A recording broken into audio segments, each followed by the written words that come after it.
Prakash sir, ಆವಾಗ ವಿಚಾರಕ್ಕೆ continue ಕೇಳೋದಾದ್ರೆ, devil ಅನ್ನುವಂತ ಒಂದು ಟೈಟಲ್ 2018ಕ್ಕೆ ರಿಜಿಸ್ಟರ್ ಆದ್ರೂ ಕೂಡ ಕತೆ ನರೇಷನ್ ಆದ್ಮೇಲೆ ದರ್ಶನ್ ಅವರೇ ಹೀರೋ ಆಗ್ಬೇಕು ಅಂತ ಕನ್ಸಿಡರ್ ಮಾಡ್ಕೊಂಡು ಕತೆ ರೆಡಿ ಮಾಡಿದ್ರು, ಅಥವಾ ಕತೆ ಎಲ್ಲ ರೆಡಿ ಆದ್ಮೇಲೆ ದರ್ಶನ್ ಅವರಿಗೆ ಆಪ್ಟ್ ಆಗುತ್ತೆ ಅಂತ ಅನ್ಸಿದ್ದ ನಿಮ್ಗೆ? ಇಲ್ಲ, ನನಗೆ ಆಕ್ಚುಲಿ ಒಬ್ಬ ಆರ್ಟಿಸ್ಟ್ಗೆ ಕಥೆ ಮಾಡಿ ಗೊತ್ತಿಲ್ಲ, ಅಂದರೆ ನನಗದು ಬರಲ್ಲ ಬೇಸಿಕಲಿ.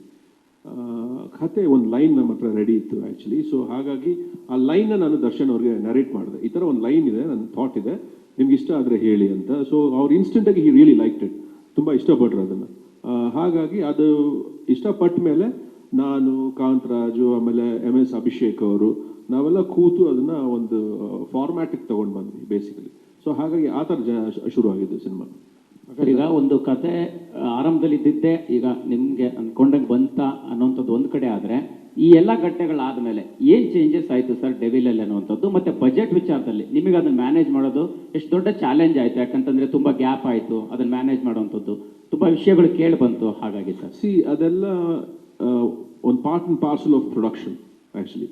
ಅದು ಹೇಗೆ ಅಂದರೆ, ನಾನು ಬಂದು ಈಗ ನನಗೆ ಈಗ ಆಯಿತು ಅಂತ ಹೇಳ್ಕೊಂಡ್ರೆ, ಈಗ ನನ್ನ ಮನೆ ತೊಂದರೆನ ನಾನು ನಿಮ್ಮ ಹತ್ರ ಹೇಳ್ಕೊಂಡಾಗೆ, that is not like that. Nothing is a problem here actually. ಅದು ಒಂದೊಂದು ಈಗ ಸೆಟ್ಟಲ್ಲೇ ಅಷ್ಟೇ, ನಾವೇನೋ ಶುರು ಮಾಡಿರ್ತೀವಿ, ಇವತ್ತು ಇಷ್ಟು ಮುಗಿಸ್ಬೇಕು ಅಂದ್ಕೊಂಡಿರ್ತೀವಿ, ಸಡನ್ನಾಗಿ ಮಳೆ ಬರುತ್ತೆ. ಸೊ ಹಾಗೇನೆ ಪ್ರತಿಯೊಂದು ಹಂತದಲ್ಲೂ ಏನೇ ಚಾಲೆಂಜಸ್ ಬಂದರೂ ಅದನ್ನ ಫೇಸ್ ಮಾಡೋಕ್ಕೆ ನಾವು ರೆಡಿ ಇದ್ವಿ. ಸೊ ಅದು ಯಾವತ್ತು ನಾವು ಬಡ್ಜೆಟ್ ಇದಕ್ಕೆ ಇದಾಗುತ್ತೆ ಅದಾಗುತ್ತೆ ಅಂತ ಡೆಫಿನೆಟ್ಲಿ ಒಂದು ಕ್ಯಾಲ್ಕುಲೇಷನ್ಸ್ ಅಲ್ಲಿ ಆ ಕಡೆ ಈ ಕಡೆ ಆಗುತ್ತೆ, ಅದನ್ನು ನಿಭಾಯಿಸ್ಕೊಂಡು ಇಲ್ಲಿ ತನಕ ಬಂದಿದ್ದೀವಿ. ಪ್ರಕಾಶ್ ಸರ್ ಇಲ್ಲಿ ಸಾರಿ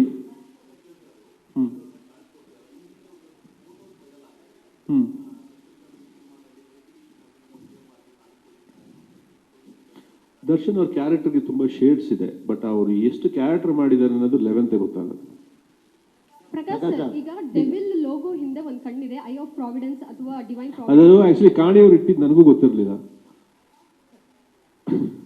ಆಕ್ಚುಲಿ. ನಾನು ಆಮೇಲೆ ಗಮನಿಸಿದಾಗಲೇ ಗೊತ್ತಾಗಿದ್ದು. ನಾನು ಕಾಣಿಯವ್ರಿಗೆ ಕತೆ ಕಾನ್ಸೆಪ್ಟ್ ಎಕ್ಸ್ಪ್ಲೈನ್ ಮಾಡಿದಾಗ ಅವ್ರ ಪಾಯಿಂಟ್ ಆಫ್ ವ್ಯೂ ಇಂದ ಅದನ್ನ ಅವರು ಡಿಪಿಕ್ಟ್ ಮಾಡಿದ್ರು. So that is something which is come from ಕಾಣಿ. ಪ್ರಕಾಶ್ ಸರ್, ಒಂದು ಈ ಕಡೆ ಸರ್, ಒಂದು ದೊಡ್ಡ ಬಡ್ಜೆಟ್ ಸಿನಿಮಾ ಶುರುವಾಗುತ್ತೆ, ಒಂದು ಘಟನೆಯಿಂದ ಎಲ್ಲ ನಿಂತೇ ಹೋಗುತ್ತೆ ಅನ್ನೋಂಥ ಪರಿಸ್ಥಿತಿ ಬಂದಾಗ ನಿಮ್ಮ ನಿಲುವು ಏನಿತ್ತು ಅವಾಗ? ಏನಿಲ್ಲ, ಒಂದು ದಿವಸ ಬರ್ತಾರೆ, ತಿರ್ಗಾ ಸಿನಿಮಾ ಶುರು ಮಾಡ್ತೀವಿ, ಮುಗಿಸ್ತೀವಿ ಅನ್ನೋ ಒಂದು ನಂಬಿಕೆ ಇತ್ತು, ಒಂದು ಭರವಸೆ ಇತ್ತು ಅಷ್ಟೇ.